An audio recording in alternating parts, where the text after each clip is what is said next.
Hello friends, welcome to Devanshika diaries. ఇప్పుడు మీరు వినబోతుంది నువ్వుంటే నా జతగా స్టోరీలో 185వ భాగం. తర్వాత రోజు ఉదయం అందరూ టిఫిన్లు చేశాక హాల్లో సమావేశమయ్యారు. వాళ్ళ ఎదురుగా ఒక చైర్కి ఫణేంద్ర గారిని పూర్తిగా చైర్కి కట్టేసి ఉంచారు. ముందు ఫణేంద్ర గారి లెక్క తేల్చాక మిగిలిన పనులు చూసుకుందామనుకుని శక్తిని హాస్పిటల్కి తీసుకువెళ్లకుండా రెస్ట్ తీసుకోమని పంపించి ఆయన పెదవులకి ఉన్న ప్లాస్టర్ తీసి, ఇప్పుడు చెప్పండి, ఎందుకు మీరు ఇంత దారుణానికి ఒడిగట్టారు? మీ పాపాలే చిట్టా మొత్తం విప్పండి. మీరు చెప్పకపోతే నేను చెప్పగలను. బికాస్ అన్నీ తెలుసుకున్నాను నేను మీ గురించి అని సీరియస్ గా అన్నాడు బేస్ వాయిస్ లో రుద్ర.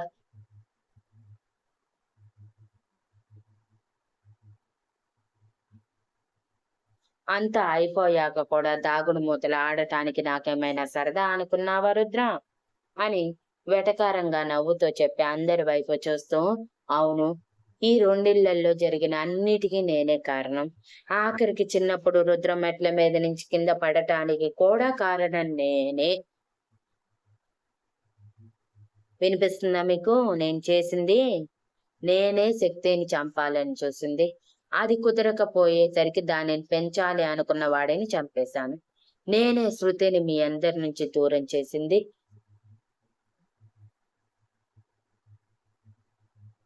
నేనే మీ రెండు కుటుంబాల మధ్య విభేదాలు వచ్చేలా సృష్టించింది. ఆఖరికి రుద్ర అమ్మా నాన్న, అదే ఈ విక్రమ్ మహిమ ఒకటవ్వటానికి కారణం నేనే అని గట్టిగా నవ్వుతూ, అండ్ ఫైనల్ గా అన్నీ తెలిసాయి. ఇక అతి పెద్ద రహస్యం, అక్క పెళ్లి, నా తోడబుట్టిన అక్క పెళ్లి చెడిపోవటానికి కారణం నేను అని గట్టిగా నవ్వుతూ అన్నాడు. ఫణేంద్ర గారు చేసిన తప్పులు ఆయన నోటి నుంచే వింటుంటే అందరికీ కాలం స్తంభించినట్టు అనిపించి, ఎందుకు చేశావు ఇవన్నీ అని భూపతి గారు మాటలు కూడబలుక్కొని అడిగారు.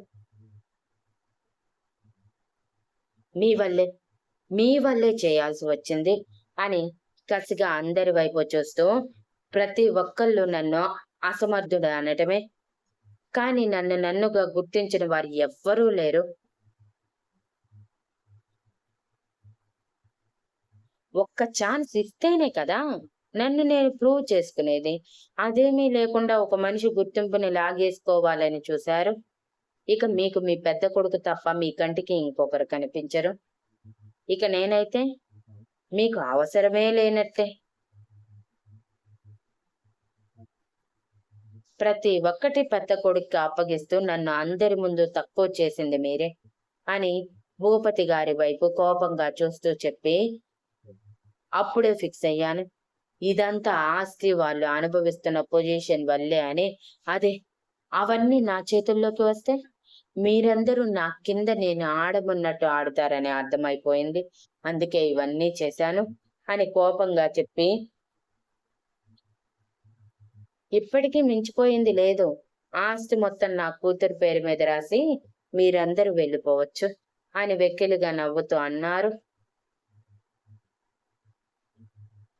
భూపతి గారికి, రాజేంద్ర గారికి ఫణేంద్ర గారు చెప్పింది మింగుడు పడక కోపంగా, మమ్మల్ని అడుగుంటే మేమే నీకు ఆస్తి అధికారం అన్ని ఇచ్చేవాళ్ళం కదరా, ఇంత విధ్వంసం సృష్టించాల్సిన అవసరం ఏంటి అని కష్టంగా అడిగారు. అబ్బా అబ్బా, ఏం నటిస్తున్నారు?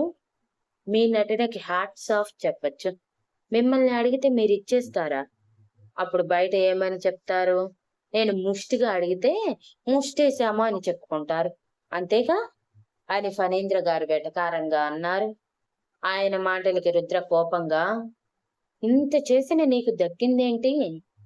ఇప్పుడు మీ పరిస్థితి ఏంటో ఆలోచిస్తున్నారా అని అడిగాడు. నాకేంటి, నేను రాజులా బ్రతకగలను ఎక్కడైనా సరే అని ఫణేంద్ర గారు గర్వంగా అంటూ ఉండగానే రుద్ర కోపంగా ఆయన చెంపల మీద కొట్టి, ఇంత చేసిన కొంచెం కూడా గిల్టీనెస్ లేకుండా ఎలా ఉండగలుగుతున్నారు మీరు? మీ వల్ల రెండు కుటుంబాలు చిన్నాభిన్నమయ్యాయి అని అంటూ ఉండగానే స్వాతి అత్తారింటి వాళ్ళతో పాటు ఇంట్లోకి ఎంట్రీ ఇచ్చారు. మాధవి గారు, సురేష్ గారు, మీనాక్షి గారు, శివరాం గారు, శాంతి గారు, మహాలక్ష్మి మీనాక్షి గారు లోపలికి రావటమే ఫణీంద్ర గారి చెంప మీద గట్టిగా కొట్టి, వీడు నన్ను కూడా మోసం చేశాడు నాన్నగారు.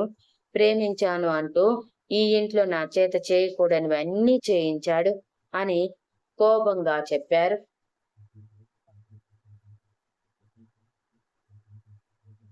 ఆనంద్ గారు గంభీరంగా, అసలు ఇక్కడ ఏం జరుగుతుంది రుద్ర? మొత్తం క్లారిటీగా చెప్పండి. ఈ వారం రోజుల్లో ఏమేం జరిగాయో, వీడు చేసిన తప్పులన్నీ కూడా ఒక్కొక్కటిగా బయట పెట్టండి అని అడగటంతో ఎవరికి తెలిసింది వారు ఒక్కొక్కరిగా చెప్పటం మొదలుపెట్టారు.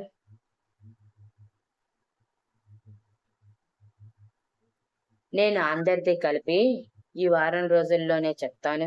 స్టోరీ లాగ్ అవుతుంది. రోజులు గడవట్లేదు అనుకున్న వాళ్ళు స్టోరీని ఇగ్నోర్ చేసేయండి. ఎందుకంటే ఈ వారం రోజుల్లో ఎవరెవరు ఏం చేశారో, ఏం జరిగిందో మొత్తం చెప్పేయాలని అనుకుంటున్నాను. కొంచెం కోఆపరేట్ చేయండి.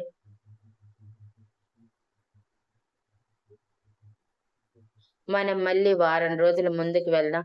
కరెక్ట్ గా వేణు రుద్రతో మాట్లాడుతూ ఉన్న టైం. అలాంటిదేమీ లేదురా, చెప్పేది విను అని అంటున్న వేణు నమ్మకుండా, నాకు తెలియకుండా ఇంపార్టెంట్ మీటింగ్ నీకు ఏం వచ్చింది బావా? ఉదయం అంత హడావిడిగా వెళ్ళావు, తిరిగి వచ్చాక కూడా చాలా సీరియస్ గా ఉన్నావు. పైగా దేని గురించో ఆలోచిస్తున్నావు. నాకు తెలిసి ఏదో ప్రాబ్లం వచ్చినట్టుంది. నాతో చెప్పొచ్చు కదా, మేబీ నేనేమైనా హెల్ప్ చేయొచ్చు కదా అని అడిగాడు. రుద్ర ముందు చెప్పాలనుకోకపోయినా వేణు ఫోర్స్ చేయటంతో, శృతి బ్రతికే ఉందిరా, ఇప్పుడు ఇండియాకి కూడా తిరిగి వచ్చింది అని ఫణీంద్ర గారి గురించి, శ్రీధర్ గురించి మొత్తం చెప్పి, ప్రెజెంట్ శృతి ఎక్కడ ఉందో తెలియటం లేదు. ఆ శ్రీధర్ ఏమో పాము లాంటి ఫణీంద్రని నమ్మి వాడు చెప్పినట్టు చేస్తున్నాడు. వీళ్ళ వల్ల స్వీటీ ఎక్కడ ప్రాబ్లంలో పడుతుందేమోనని చిన్న భయం అని అన్నాడు. శక్తి ఎందుకు ప్రాబ్లంలో పడుతుంది బావా? శృతి ప్రాబ్లంలో పడుతుంది కానీ అని అయోమయంగా అడిగాడు వేణు. బికాస్ శృతి శక్తి ప్రింట్ గుద్దినట్టు ఇంచు కూడా తేడా లేకుండా ఒకేలా ఉంటారు. శృతి ప్రేమిస్తుంది ఎవరినో కాదు, నన్నే. నేను అమెరికాలో ఉన్నప్పుడు అనేవాడిని కదా, నా వెనక ఎవరో తిరుగుతున్నట్టు ఉంది అని.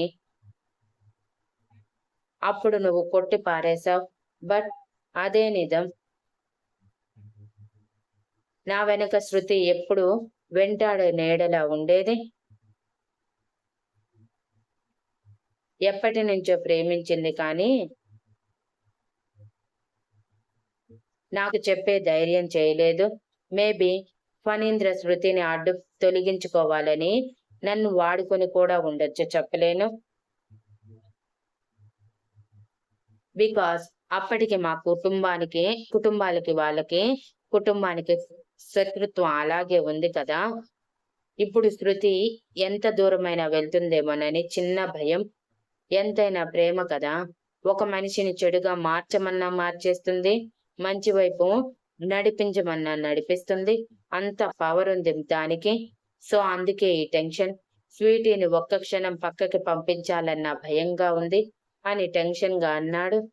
నువ్వేం చెప్తున్నావు నాకు ఒక్క ముక్క కూడా అర్థం కావట్లేదు బావా, కానీ నీ మొహంలో టెన్షన్ చూస్తుంటే ఎందుకో భయంగా ఉంది అని వేణు టెన్షన్ గా అన్నాడు. నీకు అర్థం కాదులే, అర్థమయ్యే సమయానికి సిచ్యువేషన్ ఎలా ఉంటుందో కూడా చెప్పలేను. సో అన్నిటికీ ప్రిపేర్ అయి ఉండటం బెటర్. ఇక నువ్వు వెళ్ళు అని అన్నాడు. అలా ఎలా బావా? ఇప్పుడు ఆ శ్రీధర్ గాడు ఎక్కడ ఉన్నాడో తెలుసుకోవాలి కదా అని వేణు టెన్షన్ గా అంటుంటే, ఆ పని మీదే ఉన్నాను, అనవసరంగా ఇందులోకి నువ్వు రాకు, నాకు ఇష్టం లేదు అని అన్నాడు సీరియస్ గా రుద్ర. నువ్వు ఇలాంటి సింక్ అవ్వని మాటలు మాట్లాడి నాకు కోపం తెప్పించకు బావా. ఇప్పటి వరకు మనిద్దరం ప్రతి పని చేశాం కలిసే. ఇప్పుడు కూడా అలాగే చేస్తాం. అర్థమైందా నేను చెప్పింది? అని సీరియస్ గా చెప్పి బయటికి వెళ్ళిపోయాడు వేణు. రుద్ర నవ్వుకుంటూ వర్క్ మీద కాన్సంట్రేషన్ చేయటానికి ట్రై చేశాడు, కానీ అవ్వక శక్తికి ఫోన్ చేశాడు. ఇక్కడ శక్తి సంతోషంగా వారం రోజుల నుంచి బద్ధకంగా ఉండటం, నాలుక కొత్త రుచులు కోరుకోవటం, ముఖ్యంగా పీరియడ్స్ 1 మంత్ పై నుంచి మిస్ అవ్వటం నైట్ గుర్తు చేసుకుని, ఒకవేళ పేరెంట్స్ ఏమో ప్రెగ్నెంట్ ఏమో అని సంతోషంతో రుద్రకి చెప్పేయాలని కూడా అనుకుని, టెస్ట్ చేసుకుని పాజిటివ్ వచ్చాక రుద్రతో చెప్పాలని అనుకుంది. కానీ అలా చెప్పాలన్న తను టెస్ట్ చేసుకోవాలన్న టెస్టింగ్ కిట్ కావాలి. అంటే తను వెళ్ళి తెచ్చుకోవాలి. కానీ తనని ఒంటరిగా ఎక్కడికి పంపించని రుద్రని గుర్తు చేసుకుని ఎలాగైనా సర్ప్రైజ్ ఇవ్వాలని ఫిక్స్ అయ్యి ఎలా వెళ్లాలో అర్థం కాక, అప్పుడే హార్ట్ సింబల్ పాడవటంతో దాని వంక పెట్టుకుని ఇలా బయటికి వచ్చి మెడికల్ షాప్ దగ్గర ప్రెగ్నెన్సీ కిట్ తీసుకుని కారు దగ్గరికి రాగానే రుద్ర నెంబర్ చూసి కాల్ లిఫ్ట్ చేసి, హా రుద్ర గారు అని అంది. ఎక్కడ ఉన్నావు స్వీటీ అని రుద్రశక్తి ఫోన్ లిఫ్ట్ చేయటమే కొంచెం రిలాక్స్ అయ్యి అడిగితే, రికార్డర్ బాగు చేయిస్తున్నాను రుద్ర గారు, జస్ట్ ఒక ½ లో అయిపోతుందంట, వచ్చేస్తాను అని చిరునవ్వుతో చెప్పి కాల్ కట్ చేశాక, ముందు ఇంటికి వెళ్ళి టెస్ట్ చేసుకోవాలి, అంతకంటే ముందు హార్ట్ సింబల్ అయ్యిందో లేదో తెలుసుకుందామని కిట్ తన ప్యాంట్ పాకెట్ లో వేసుకుని అక్కడికి దగ్గరలో ఉన్న షాప్ దగ్గరికి వెళ్తూ ఉంటే వెనకే సెక్యూరిటీ రావటం చూసి విసుగ్గా, మీరు ఇక్కడే వెయిట్ చేయండి, నేను వెంటనే వచ్చేస్తాను అని చెప్పి వెళ్ళిపోయింది. వాళ్ళు కూడా పక్కనే కదా షాప్ అని శక్తిని దూరం నుంచి గమనిస్తూ ఉన్నారు, తనకి ఇబ్బంది కలగకుండా. అప్పటికే ఎప్పటికప్పుడు శక్తి మూవ్స్ కనిపెడుతూ ఉన్న ఫణీంద్ర గారికి శక్తి ఒంటరిగా బయటికి వచ్చిందన్న విషయం తెలిసి అదే కరెక్ట్ టైం అనుకుంటూ శృతికి తను చెప్పాలనుకున్నది మొత్తం తన పద్ధతిలో చెప్పి నమ్మించి బయటికి తీసుకువచ్చాడు.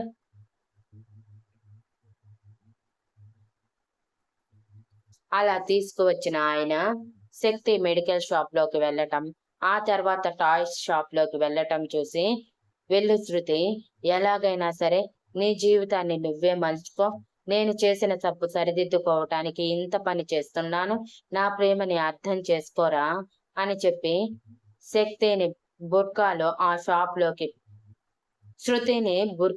షాప్ లోకి పంపించి కన్నింగా నవ్వుకుంటూ చూస్తూ ఉన్నారు. లోపలికి వెళ్లిన శక్తికి ఇంకొక 10 నిమిషాల్లో రికార్డర్ సెట్ అవుతుందని చెప్పటంతో అక్కడే కూర్చొని వెయిట్ చేస్తూ ఉంది.